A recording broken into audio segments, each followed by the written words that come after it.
No, that's just about it. Sheriff Mack, your comments on what John just said. Well, he's absolutely correct, and everything that has failed in Europe, we now want to embrace in America, and our leaders here are doing it, including the one that led us in a moment of prayer this morning from the White House lawn. Disgusting. He just prays that he'd be able to enslave us. Let's talk to Dave in Ohio. Dave, you're on the air. How you doing, Alex? How you doing, Sheriff? Good, thanks.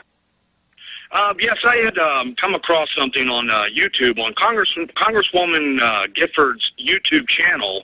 She has the part of them where you subscribe to other she channels. has two friends, and one of them is the Grim Reaper Loeffner. Now, what is that? I mean, was that before or after? Was it hacked? I mean, that's no. weird. We've checked it, and it appears that it happened after the shooting. We've gone to the Google archive, and it looks like it wasn't there just a few weeks ago.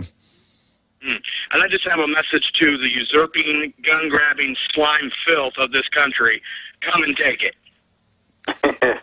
Well, that is the issue. If they do try to disarm us like the Nazis did, it's gonna be a serious situation.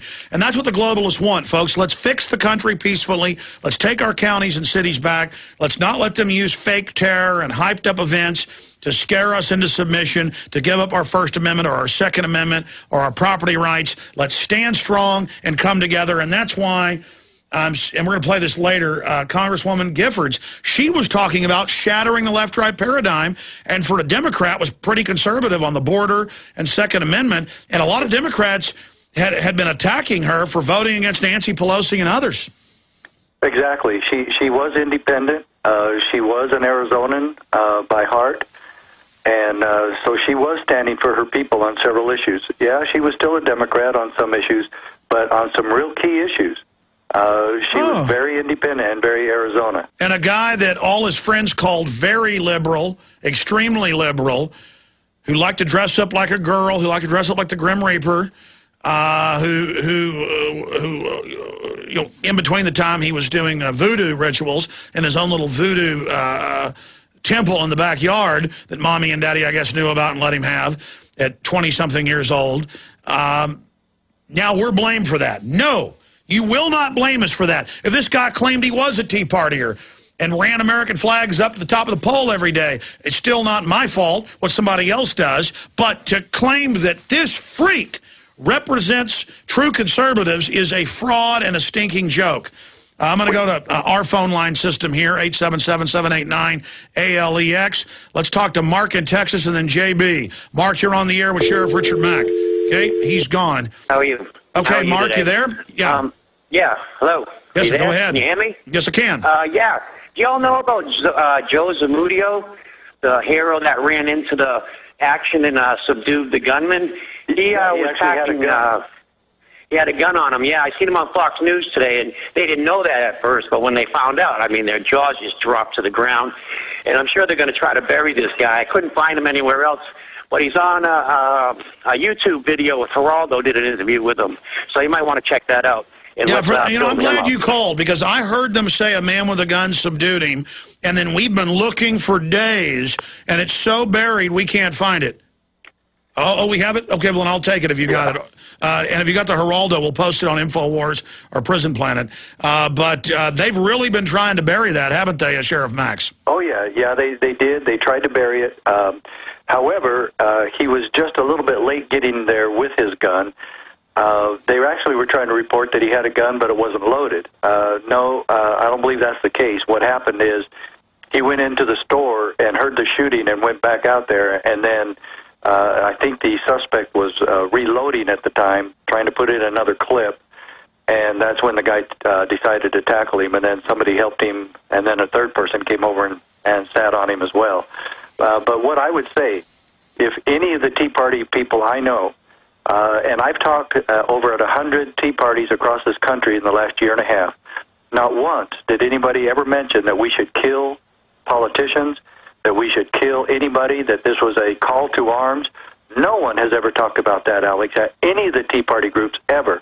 They want, yes, they're mad, they're frustrated, but all they want is their Constitution back, and they want the politicians who swear an oath to actually follow the Constitution, to pretend to do it sometimes, and they're sick and tired of watching this corruption, and they want some answers, and they want a change in our country. That's all they're asking for. Okay, local radio is reporting that gunman was shot by defender in the crowd, and we have Fox News' Shepard Smith now reporting this, so our webmasters are going to get it up on Infowars.com and PrisonPlanet.com. But if they have successfully kept it quiet, that the guy actually shot him, or that may be a misreport. Sheriff Mack, again, you've got that he only came out and helped tackle him but didn't use his gun? Correct. That's the story I've got at this point. I think this comes back to a point you were making earlier. This idiot, this lunatic, thought he was going to be shot. He knows that people have guns in Arizona. He knows people have guns in Tucson. He expected to be that there would be security. He expected that after he got 4 or 5 off, that somebody was going to shoot him. This was his way to go out in a blaze of glory. He expected to be assassinated, and it Boy, can you imagine this spoiled brat living with mommy and daddy at 22? Can you imagine what he's going to like, a Supermax and then lethal injection? Yeah, exactly. But, you know, he is so crazy, maybe he needs to just be in a mental institution. I mean, he's clearly completely a fruitcake. Well, the people in his class at Pima Community College had reported him to the school, and teachers and security and others, saying this guy's a kook, he's violent, he's crazy, get him out of here. They took action, but law enforcement, I guess, never did. Well, they went to his house, and they promised to put him in psychiatric care. And if they did put him on the serotonin reuptake inhibitors, it's on the drug insert. It can trigger psychotic, violent breaks. Sheriff Mack, stay there, my friend. More calls straight ahead from JB, Sean, and many others. Randy, Joe, Mark, Amy, you name it. Within 2 years, the United Nations estimates there'll be 7 billion people on this globe. In fact, I have the latest National Geographic here. Population 7 billion. How your world will change. What, with a couple 100 million more people? Well, it won't change. Except they want to sell you on humans being bad, humans being evil. We've shown you all these environmental ads where it shows young school children who won't submit to carbon tax, so their teacher murders them. There's this anti-human, pro-death, obsession with death, nihilistic movement being pushed by the so-called environmentalists who are really eugenicists. And that's the article we haven't written yet for Infowars.com or PrisonPlanet.com. That's the story we haven't gotten to yet, is that they're the ones promoting the culture of death. And I don't even call them liberals. They're just fascist, death-loving, death-pushing control freaks posing as liberals. Now, we've got Larry Pratt popping in, but I will get to JB, Sean, John, Joe, Randy, Mark, Amy. I'm going to get to all of you. We're going into a full 4th hour of overdrive. I'll also have a message to the gun grabbers and the globalists. I have this article I want to read in its entirety. Talk about piercing research. I want to get my crew on this. Top U.S. federal judge assassinated after threat to Obama agenda. When I learned what Judge Roll was doing on a key executive order with Obama and the Executive Order 13528 dealing with the 10 FEMA governors, this judge was really on target. And then talking to Sheriff Mack, how he was a pro-Second Amendment patriot, I tell you, this whole thing stinks worse and worse by the minute. Sheriff Mack, let's finish up our talk with Judge Roll and how important he was to you. He's in all your books. You talked about him in one of your speeches you gave out in California with yours truly. You talked about him every time you come on this show. You really admired him as one of the few good federal judges, and then magically he's dead. And by this guy running around saying he was under mind control. Yeah, the coincidences just keep piling up, and after you get to 10 or 15 of them, you know, maybe they weren't coincidences. Very rarely do things happen in our government today that are just coincidence. However, be that as it may, Judge John Roe was a good man. In my very first book, we dedicate a lot of it to what he did and said. On page 19, his ruling is quoted.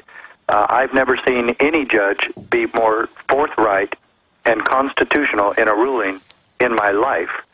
I've been around a lot of judges, probably hundreds, but I've never seen anybody stand for foundational American principles like this man did.